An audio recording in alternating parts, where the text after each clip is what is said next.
Bharatiya Janata party के लोगों ने 2014 से पहले कहा था कि बहुत हुई महंगाई की मार अब की बार मोदी सरकार, और मोदी सरकार आने पर एलपीजी के दाम, पेट्रोल के दाम, डीजल के दाम, सबके दाम कम होंगे, ऐसा उन्होंने वादा किया था।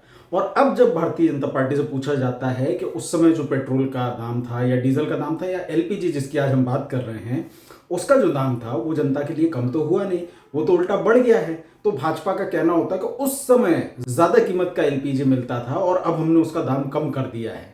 तो कांग्रेस की सरकारों में महंगा एलपीजी मिलता था, गैस सिलेंडर मिलता था, और भाजपा ने उसे सस्ता कर दिया। उसकी सच्चाई जानेंगे। वैसे तो मुझे इसकी जानकारी थी, लेकिन क्योंकि आजकल चैट जीपीटी बहुत ज्यादा उपयोग हो रहा है, तो हमने भी चैट जीपीटी पर एक क्वेरी डाली। हमने पूछा कि जो इफेक्टिव प्राइस होता है, मतलब जो एलपीजी का 14 किलो का सिलेंडर होता है, उसका दाम इफेक्टिव प्राइस, मतलब जनता को जो देना पड़ता था, वो कितना होता था जनवरी 2024 2014 में। में। तो चैट जीपीटी ने हमें आंसर दिया कि उस समय जो सब्सिडी के बाद आपको सिलेंडर मिलता था वो 414 रुपए का मिलता था। यानी कि भाजपा के ये जो दावे हैं कि 1200 रुपए का आपको घर पहुंचने पर सिलेंडर मिलता था, ये झूठा है। और भारतीय जनता पार्टी की सरकार में सब्सिडी कहां गई, इस बात का जवाब भारतीय जनता पार्टी को देना चाहिए। इसको कंफर्म करने के लिए जो डिजिटल संसद का लिंक दिया था, तो हमने डिजिटल संसद के लिंक पे जाकर के इसको वेरीफाई करने की कोशिश की, तो हमें पता चलता है कि सुरेश गोपी जो कि मंत्री हैं संबंधित विभाग के, उन्होंने भी 2026 में ये जवाब दिया है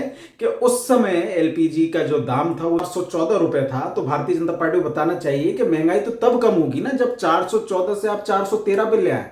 आप कहते हैं साहब वो 900 रुपए का मिल रहा है, लेकिन यूपीए कार्यकाल से सस्ता दे रहे हैं। तो इस तरीके की झूठ और भ्रम की राजनीति से भाजपा को बाज आना चाहिए और बताएं कि 414 का सिलेंडर यदि सब्सिडी के बाद आपको महंगा लगता है, तो आप 413 का कब कर रहे हैं। और अगर आपको ये लगता है कि सब्सिडी की वजह से दाम कम थे, तो आप क्यों उस सब्सिडी को नहीं देते, इस बात का जवाब भाजपा को देना चाहिए।